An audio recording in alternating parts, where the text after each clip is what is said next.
Thank you. I've already like I'm going to knock my already on the mend. I have a voice, so that's good. On Monday I did not, so I'll get to like cancel some classes and do some numbers and you know, always a challenge. But yeah, I'm glad that you have already been getting the emails, so you know to take it out. Stephen Hawk one time in English, was teaching him one of these classes and he took back with his students. And he had to give which I don't know what the prize was, but.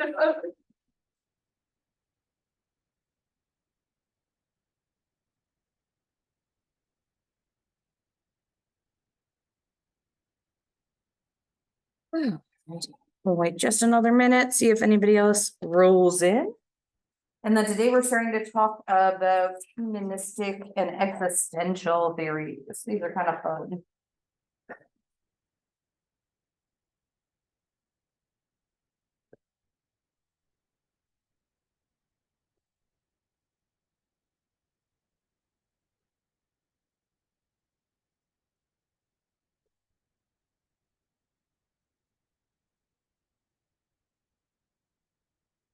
Alrighty. It is exactly 10, so I will dive on in and get that started. Alrighty. So today we'll probably just get to humanistic theories. And then after break, we'll get to existential theories. And I wanted to start with just a little vignette here. Alrighty, so it's a son and a father. And the son comes home from school and he says, I'd like to punch that Michael in the nose. And the father says, why? What happened? And the son says, he threw my notebook in the dirt. And the father says, well, did you do something to him first? And the son says, no. And the father says, are you sure? And the son says, I swear I never touched him. And the father says, well, Michael is your friend. If you take my advice, you'll forget about the whole thing. You're not so perfect, you know. Sometimes you start up and then blame someone else, the way you do with your brother. The son, no, I don't. He starts up with me first. Oh, I can't talk to you. All right, so that's scenario A. Let's rewind and redo the situation here. The son comes home. I'd like to punch that Michael in the nose. And the father says, boy, you're angry. The son says, I'd like to push his fat face in. His father says, you're that mad at him. The son says, you know what that bully did? He grabbed my notebook at the bus stop and threw it in the dirt. And for no reason. And the father just says, And the son says, I bet he thought I was the one who broke his dumb clay berm in the art room. And the father says, you think so? And the son says, yeah, he kept looking at me all the time he was crying. Father, oh, son, but I didn't break it, I didn't. Father says, you know you didn't. The son says, well, I didn't do it on purpose. I couldn't help it if that stupid Debbie pushed me into the table. The father says, so Debbie pushed you? The son, yeah, a lot of things got knocked down, but the only thing that broke was the bird. I didn't mean to break it, his bird was good. The father says, you really didn't mean to break it. And the son says, no, but he wouldn't believe me. The father says, you don't think he'd believe you if you told him the truth? And the son says, I don't know. I'm going to tell him anyway, whether he believes me or not. And I think he should tell me he's sorry for throwing my notebook in the dirt. So what are the differences in how the father reacted between scenario A and scenario B? Yeah. I think the first one is kind of responding, like, I don't know, the person giving you advice, but then the second one, you kind of just reaffirming like whatever he was saying, acting. Exactly. Yeah, that's such a good point that he was like, yeah, reaffirming, listening. Yeah. Right. Yeah, and I mean, as a parent now myself, I can't say I've never done the same, right? You kind of like, oh, well, what's really going on, right? What different response did he get from the son when he reacted in the way where he was more reflective? Yeah, Nora. Yeah, he got a lot more honesty. He got a lot more of the detail, right? And so this is an example of how a humanistic or person-centered or client-centered, we're gonna find there's a lot of different names for the same approach. Therapist in particular might work with a client. So they're not gonna be advice giving, they're not gonna be telling them what to do. There's gonna be a lot of this reflection. And those first few slides we go over are going to explain why they have that way of looking at things. Just a second, I'm just gonna check in the folks who are on Zoom, who just signed in. There we go. Okay. So the humanistic approach is very fundamentally different than psychoanalysis that we've been talking about.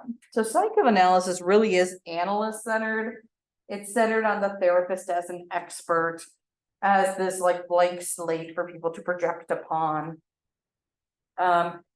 This approach is person-centered, or again, you'll hear it say client-centered sometimes as well. To get a butterfly requires the proper circumstances and some patience and acceptance. And this is a profoundly humanistic idea. See, humanistic psychology has a premise of, to understand a person, you have to understand their unique view of reality. So because of this, studying the mind from a humanistic perspective is fundamentally different than an analytic perspective where it's all about these unconscious forces, right? You're going to look at self-awareness. And the mind is aware, and the mind knows it's being studied, right? When you sit down in a room with a therapist, you know that person is analyzing you in their own way, right? Trying to help you, trying to figure out what's going on, right? And sometimes we feel like that to anybody we talk to. Particularly, you all probably had this experience. If you tell people I'm a psych major, or I'm taking psych classes, people will be like, oh, are you analyzing me right now? Right? I was joking. I'm like, I'm off the clock, right? But there's this idea that we all kind of feel like that, and that's the mind being aware. The goal here is to seek to understand that awareness, but also to understand free will. So again, very different to psychoanalysis, where these unconscious forces are controlling you and therefore you might not even have free will. You want to understand what happiness is. And you try to understand the many related aspects of the mind that are uniquely human and that give meaning to life. So do people have free will? And if they do, what does that mean? And how is it possible? Again, Freud didn't necessarily think people had free will. He thought everything was controlled by these unconscious motives and the id, the ego, and the superego just having a fist fight every day, right? Humanists do believe that people have free will and can exercise it in healthy ways, but that sometimes they need help to get to those healthy ways. One of the concepts that comes up in both humanistic and existential theories, and this is one of many reasons why these two are tied together in your book and in our lectures, is phenomenology. It's a big fancy word that just means your conscious experience of the world. The phenomenology is your conscious experience of the world. So it's everything that you hear, you feel, you think, you experience. And these quotes are some nice examples of that construct. We do not see things as they are, we see them as we are. So it's our interpretation of things, right, that we experience. It is not the things in themselves that trouble us, but our opinions of those things. Some of this will really carry forward into some of the other types of personality theory we talk about as well. The idea is that phenomenology is at the center of humanity. And that phenomenology psychologically is more important than the objective world itself. So reality exists, the humanists argue, but it has to be perceived to matter. And it is our perception that gives it meaning for us.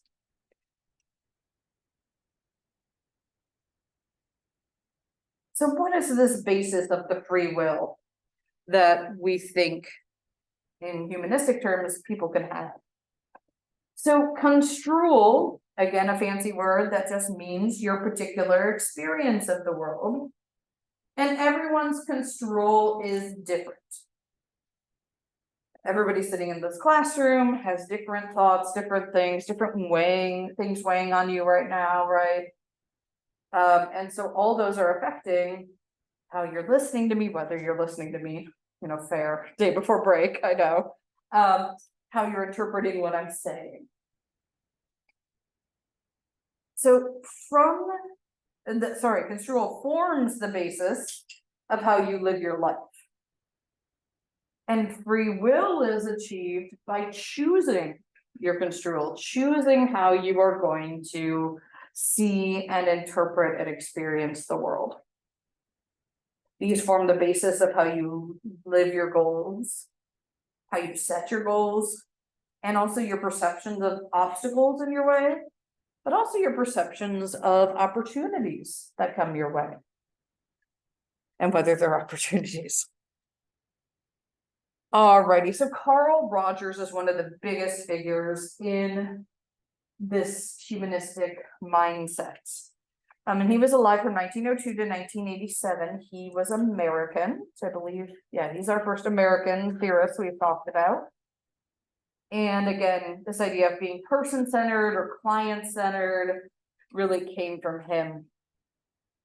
So some trivia about Rogers: he was actually nominated for the Nobel Peace Prize for work on the national intergroup conflict in South Africa, and then also in Northern Ireland.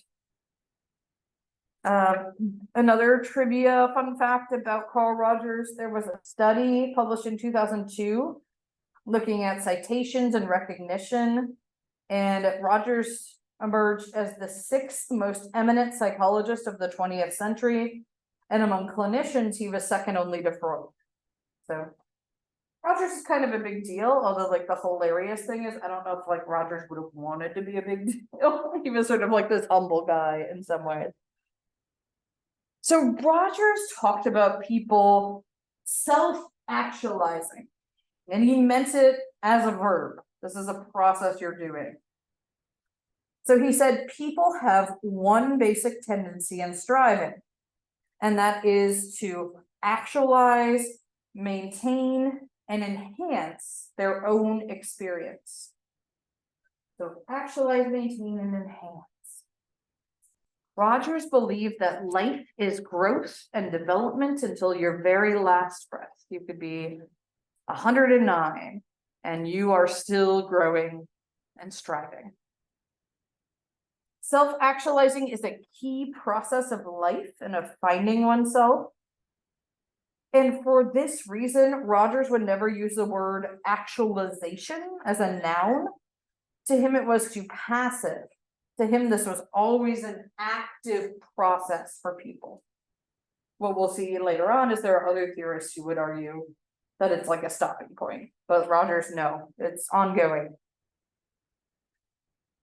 This was an active process, and actualization or actualizing is needed to maintain and enhance life. So the goal of existence to Rogers is to satisfy this need. And that's not easy. The process of the good life is not for the faint-hearted. It requires stretching and growing. To be oneself is at times scary as hell, but you can't have courage without fear. Everyone has this potential within them. You need to let yourself do it. And that's part of where free will comes in. Rogers had some terminology to relate some of these ideas. So they use the organismic actualization tendency. This is not orgasmic. Some people read it that way, but organismic. So he said within every organism, so not just people, but every organism, down to tardigrades. My daughter this morning is like, what's a tardigrade? I'm trying to describe it to her. Within every organism, there is this tendency to grow and develop to fulfill their full potential. And that is the OAT or OAT. Humans are inclined to maximize their full potential. And this sometimes has different names in different religions or cultures. It might be the soul. You're a sci-fi person. It might be the Force from Star Wars. It's mystical, it's spiritual. And this organismic, I'm just going to say OAT, there we go. The OAT becomes self-actualizing. And so the process of self-actualizing is congruent with the OAT. Then there's the OVP, or the organismic valuing process. And the idea here is that people are born with the ability to evaluate their experiences, to be congruent with or to serve the OAT, the OAT. To be a person and to interact with others must be learned via processes. But some of these are built into the organism. This exists even before we develop a sense of self. Rogers' idea was that if people are given a chance, even infants or children will know or can learn the right thing to do. And in fact, we see this with kids, right? If you've ever babysat or like worked at a daycare, you see little kids. They don't care if you have a disability, if your skin color is different. They just play together, right? My daughter went up to a child of a different race once at the playground in Mount Trashmore, took her hand, and then they both said, "What's your name?" Right? Like already friends before they do that. It almost has to be trained out of them, right? And unfortunately that happens sometimes. And potentiating is where we can create the circumstances where children can learn. And so when children are given the proper circumstances to let the OVP exist and to learn what to do, they can learn to evaluate their experiences and decide which are what they want to do and which will lead to self-actualizing. And all of this is guided by a sense of who you are, or maybe who you ought to be. And Rogers talked about this in terms of congruence and incongruence. He said congruence is when your emergence of your sense of self is coinciding with the OAT. You're developing an identity consistent with your view of yourself, and you're using it to start that process of self-actualizing. Incongruence is where you don't have it together. You're not doing things consistent with the OAT. And so then sometimes you're not even engaging with the OVP. And the opposite of the OVP is fear, insecurity, and mistrust. And these are created by what Rogers called conditions of worth. So this is a phenomenological contingency. This is the idea that we are expected and told to think and act and exist in certain ways. So conditions of worth come from communication from other people, particularly people who can influence your self-worth, your sense of self-worth. Parents, family members, friends, as we age, right? Bosses, things along those lines. I will be there for you if. There's an if, right? And that's why it's a condition, that's why it's a contingency. You must believe, behave, engage in certain things or certain ways. And then I'll love you. And then I'll support you. And if conditions of worth are not met, and sometimes they are impossible to meet, they imply you are not worthy of love, attention, respect. They limit your freedom to act and to think. And with conditions of worth, over time, fundamental aspects of who you are become foreign. By trying to protect yourself and sort of go along with these conditions of worth, you lose your sense of self. It's the opposite of the OVP, right? So this is the idea that kids are to be feared, mistrusted, controlled, rather than trusted and guided.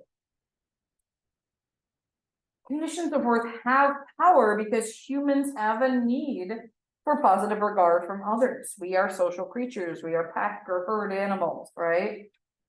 We have this need for others to like us. It's part of attachment and part of being social beings. And Rogers really emphasized the importance, particularly in therapy, of what he called unconditional positive regard. And you create something in therapy that's the antithesis of these conditions of worth, and also the antithesis of dependence. And Rogers thought that doing so gives people the opportunity to come up with a new, more congruent self-concept and get closer to the OAT and the OVP.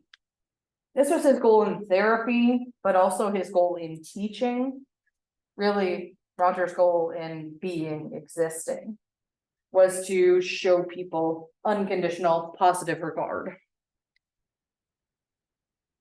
So this goes into the client-centered psychotherapy.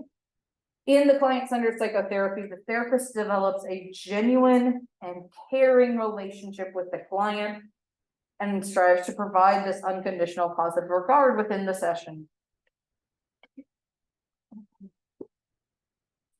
So the role of the therapist is this unconditional positive regard for the client. You don't judge the client. If the client tells you they had a horrible day, they yelled at someone, you don't say, well, that makes you a horrible person, right? You offer unconditional positive regard. You have to be genuine in doing so. This is a huge part of it. The client has to believe the therapist is genuine in their relationship. And Rogers really emphasized the importance of accurate empathy. So you want to be empathetic, but be really genuine in doing so. You want to help the client perceive their own thoughts and feelings without the therapist seeking to change them in any way. You want to make the client feel appreciated no matter what they think, say, or do. The goal of therapy is to help the client become a fully functioning person. And to do that, you help them get in touch with the OAT. You help them try to achieve congruence. So creating congruence between who the client is being and who they have the potential to be. And again, trying to help them become this fully functioning person. Okay, but what the heck does that mean? What's a fully functioning person, right? Well, it's someone who perceives the world accurately and without neurotic distortion and takes responsibility for their choices. This is scary to do, right? To take responsibility for your choices. And it's really hard not to see the world through an anxious lens, right? Especially when you live in a world fraught with anxiety. Like honestly, we do now, right? We've got 2 hurricanes within a week coming in, devastating people. We've got war just escalating in the Middle East, right? We've got this very fraught political election. to perceive that accurately.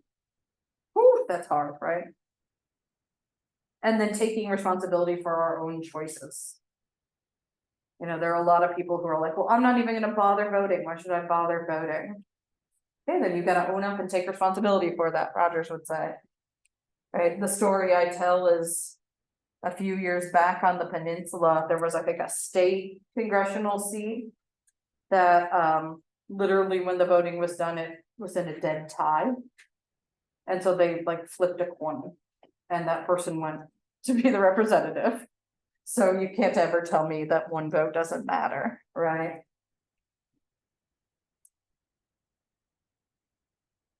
So you want to try to face the world without fear, self-doubt, or neurotic defenses, and be unafraid of your own feelings, which is really hard in a world that tends to tell us to squash down our feelings, right? Roger says life is rich in emotion and self-discovery. And we should be, a fully functioning person allows us to be much more open to experience, much more spontaneous, not impulsive, but flexible. To be creative and open to new possibilities or ideas.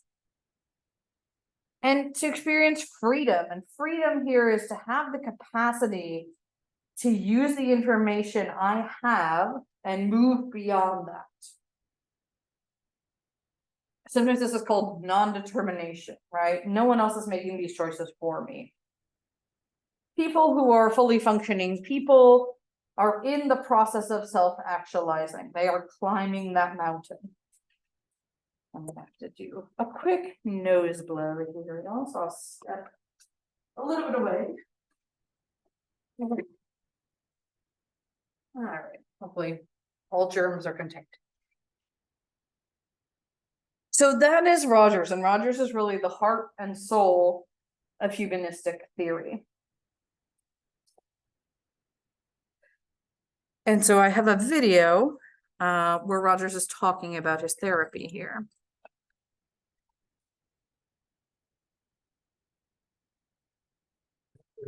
And the client is very fortunate if I can feel I really accept you fully just as you are. Sometimes that's very difficult. I held an interview with a young man in South Africa. I didn't know anything about him. It turned out he was an officer in the South African Army. Now, for me, that meant it meant that I stretched my empathic abilities to their very limit to try to be with him, to try to understand him, to try to be caring toward him. I didn't feel I did too well. And yet, I've learned since that interview really changed the course of his life. So,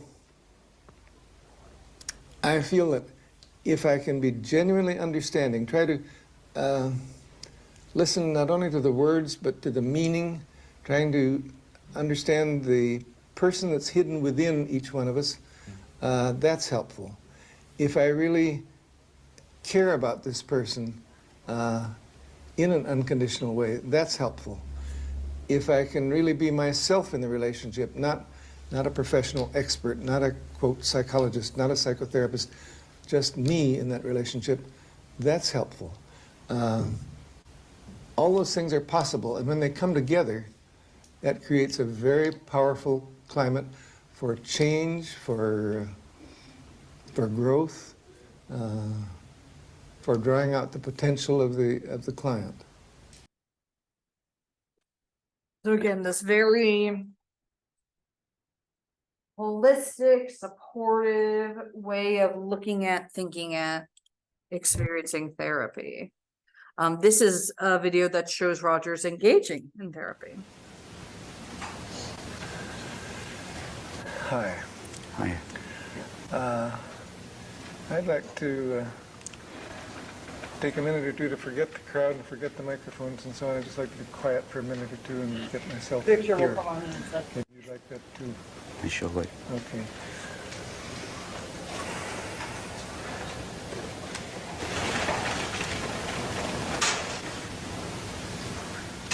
Okay. I don't know what you might like to talk about, but I'm very ready to hear. Okay. Some of my concerns have been that my fears and my feelings about being competent and fears of dealing in situations, afraid of the unknown. I've been working at the same job, the same type of job for 19 years, which is a technical job. It's why I'm in it, and it's a very easy job. And I feel very secure in it. And last year I finished up my undergraduate work because I was interested in possibly doing counseling, being a counselor, because to me it's meaningful to communicate on a deeper level, and just for that reason alone I wanted to get into it, because that seemed to be very meaningful. But I feel like I've been procrastinating. I haven't been really pushing for it or asserting myself in doing it. And I think it stems from, am I really able to do it? Will I fail at it? Will I leave the safe, secure situation? That I've really been coasting. And I feel a lot of my life is coasting, you know, just whatever is easy. I gather you feel a lot of fear about taking the next step, or really stopping coasting and really getting involved in what you want to do. Yeah, that's true.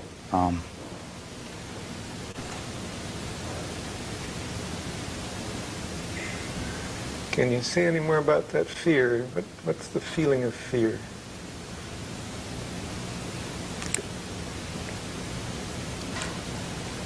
The feeling of fear isn't so immediate because I'm not doing it. I'm not taking that step, but it's like I find myself somehow evaluating myself, you know,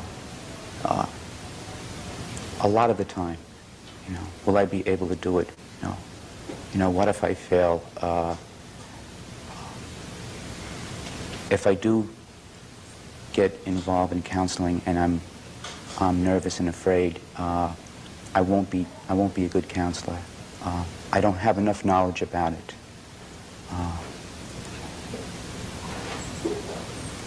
It seems to me that I've been thinking about this lately, and it seems to me that everything seems to be filtered through this. My accomplishments are filtered through this idea that I'm still not competent at what I'm doing. You just feel, I'm not up to it, I don't know enough, I might be nervous, I might fail, I'm really not up to it. Yeah, it's like even when I do succeed, I tell myself that I was successful. For example,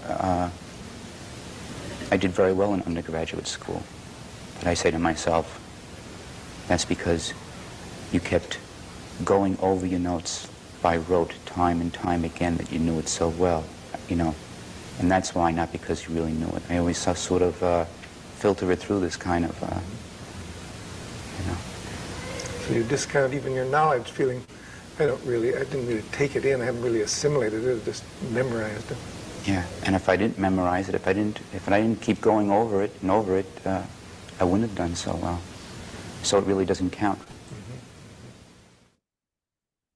And so you get a little bit of a feel for the reflection piece of it, right? And how he was really getting this guy to open up, not by being really pointed or telling him things, but to just kind of listen and reflect. So another person who was big name in humanistic psychology is Abraham Maslow. My husband and I used to volunteer at various animal shelters when we lived in Augusta. There was a cat we volunteered with whose name was Maslow, and I always thought that was kind of funny. And so he was alive from 1908 to 1970, not the cat. The cat, unfortunately, is probably deceased at this point. It's been a minute. He was American and he was fascinated with the idea of greatness. He wanted to be perceived as a great American. So he probably wouldn't have been super impressed that like what was named after him was a cat, right? Like he would have wanted a statue or something. And he developed the hierarchy of needs, which you've probably seen in other courses, particularly intro. And this is a little clip of Maslow himself. By asking Dr. Maslow about the history of the development of his concept of self-actualization. Well, to go back to 1935, which is the best place to start, when I came into New York City from the University of Wisconsin and was exposed to all sorts of people, all sorts of ideas, to anthropology, I started writing a book on abnormal psychology, and the question of normal people came up there. What I did was, without thinking of this as a research, but sort of as a private interest, just the way one does things unofficially, was to just hang around with people that seemed to me to be unusually strong or lofty, I remember was a word I used, or big, I remember was a word that I thought of then. And there were such people around. I picked them out and then unofficially just hung around. Two of them were very admired teachers, and I tried to understand them simply. At first they were a puzzle. They behaved in a way that I couldn't quite understand. I tried to figure it out. And that was about the way it started. It became, you might say, a theory, a generalization, when I found for these first two that I was trying to understand, these lofty people, that when I had written to myself in my journals descriptions of each of them and kept on trying to figure them out, and then one day this big, wonderful click happens when the two descriptions melted into one. And there was a theory. It was a generalization. It was no longer just a hobby or a casual, personal thing, but it became something which suddenly clicked in with all sorts of other things, with the one lecture that Max Wertheimer, in his seminar at the New School, one lecture that he had, in which he had introduced us for the first time to Taoism, which I'd hardly heard about before. He called it Being and Doing, and it was very important for me. It was an extremely important lecture. About that time also I ran across Kurt Goldstein's Organism, and that fitted into this, and slowly, of course there are many other elements, I mean, but this is figure against the ground, the most important influences.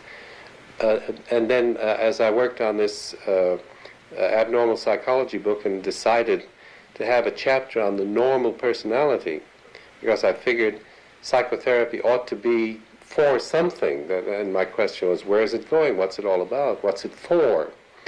And found to my amazement that there was no literature on normality or health, nothing.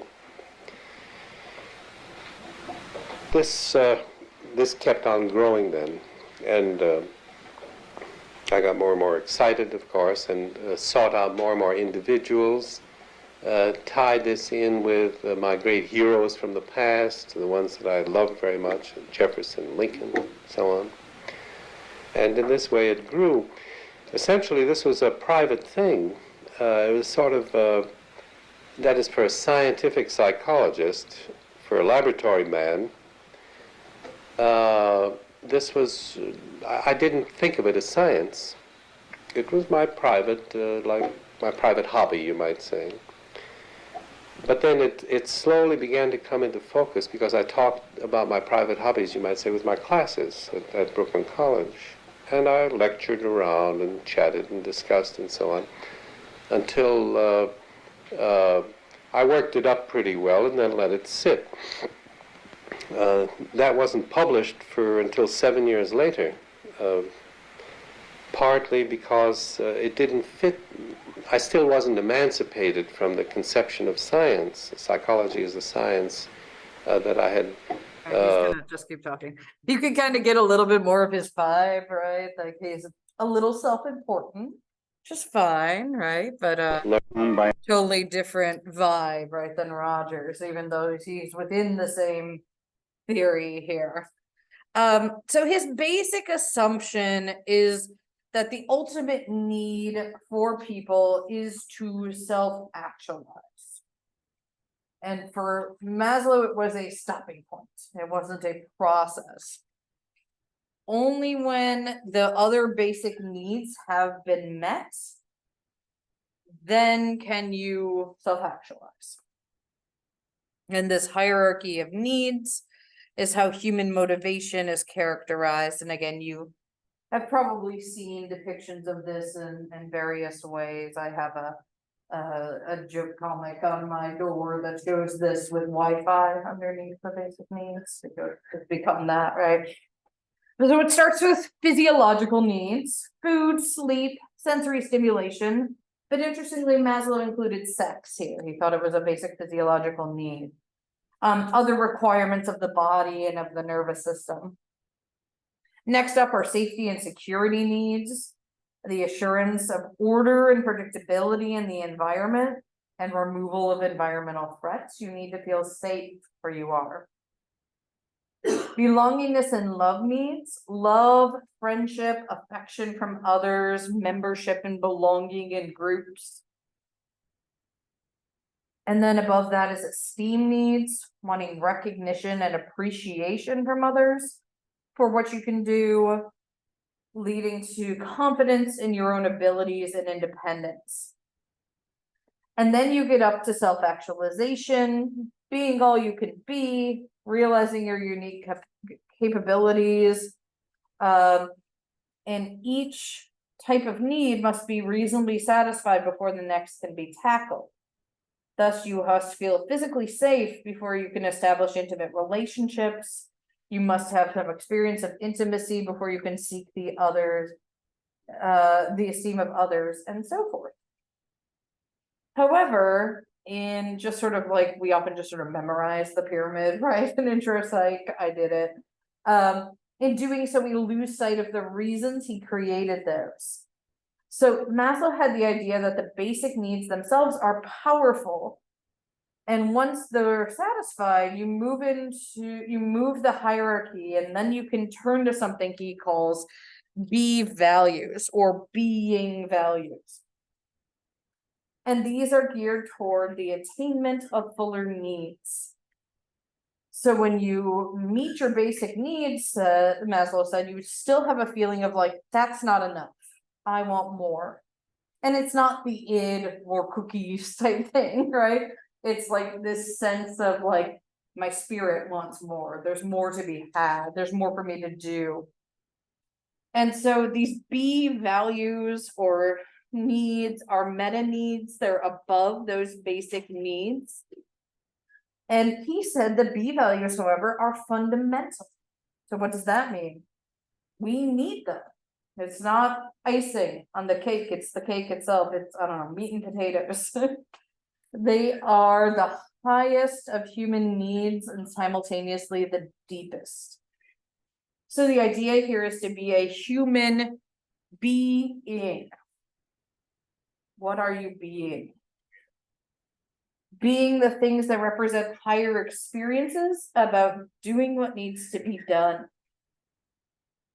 Here, people express their humanity and they celebrate it. To celebrate is to share in a greater joy and to participate in an eternal drama. And I meant to link this, but I didn't actually do it. So I'm going to do it right now. You get to see in the moment linkage here. So Here's the Maslow handout. I even opened it, as you can see. Let me make it so anybody can view it. All right, copy link. And I will put it here and then we'll just talk it through. I'm trying to, that's so pretty.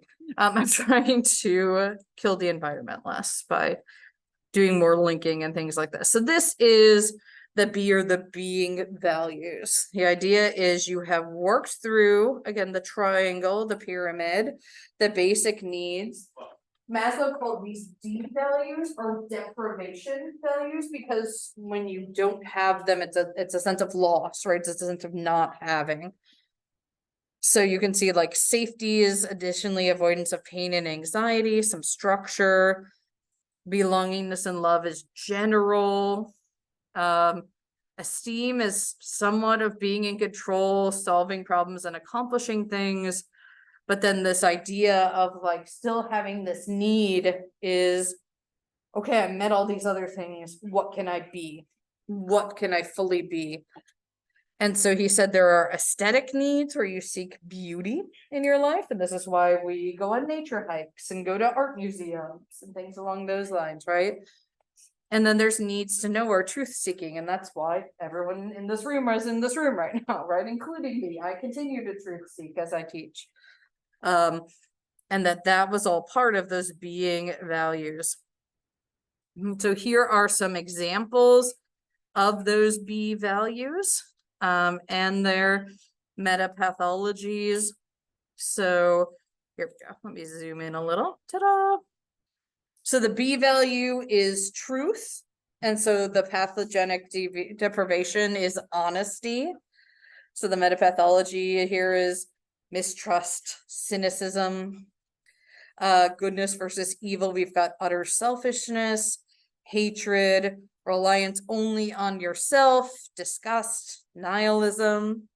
If we go down, you'll see he also attacks some things that we might not think of as being inherently evil, right? So the B value is uniqueness. And so he says the pathologic deprivation is trying to fit in. Sameness and uniformity, a loss of feeling of individuality or being needed. Some other things, order versus lawlessness and chaos, insecurity, wariness, loss of safety, right? So some of these go back down to those deprivation values. Meaningfulness and meaninglessness. The pathology here is a despair or a senselessness of life. And then Maslow went on, you heard him in that video talking about just two people he respected, and he really started to try to look at what's different about these folks. And he came up with actual characteristics of people who get to these B values, of people who are self-actualized. Again, it's a place, not a journey like it is for Rogers. So these folks tend to be pretty realistic. They have self-acceptance. They're spontaneous. They tend to be focused on problems that they can help solve. They do have a need for privacy and solitude. They want to be independent. They have a capacity for freshness of appreciation and mystic or peak experiences. You heard him talk about the lecture on Taoism, right? And how that profoundly affected him. Some of that comes in here. Sympathetic identification with others, what we might call empathy, right? Deep and profound interpersonal relationships with a small number of people. Maslow said, people who are self-actualized have like a close-knit circle, but they might not necessarily be open to everybody. Differences of class, race, education, or political belief become unimportant to them. They're able to distinguish means from ends, good from evil.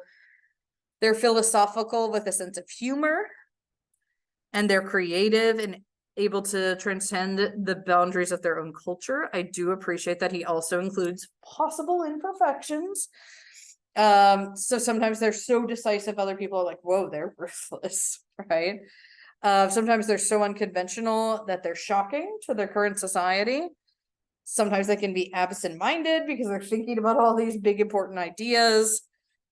And that doesn't mean they're not going to be neurotic, right? They can experience anxiety, sadness, just like the rest of us. Last thing here is to think about his meta motivation, right? These meta values, meta needs. They're to the top of the pyramid, but they're also very basic and natural. So basically you need to go through the hierarchy of needs, and that gets you here to these meta needs. They're expressive, it's not tension reducing. They can be ambiguous and scary, right? But they're very exhilarating and awe-inspiring. He said, if you say, nope, I'm not going to go there, I don't want to be meta-motivated, I don't want to think this deeply, that leads to pathology. And that leads to guilt that you're not like being all you could be. So you're trying to transcend those musts and shoulds that Karen Horney talked about. Transcending dichotomies, right? Like work can be play, play can be work. And then celebratory, right? That when you get to this point, it's exciting, it's fun. You get to really enjoy being a person, right? As you can tell, I really enjoy talking about these. I feel like lighter when I talk about humanistic theory than when I have to sludge through psychoanalysis. So hopefully you leave for fall break also feeling that way. So everybody enjoy, relax on Monday, and then I will see you next Wednesday to talk about existential theory.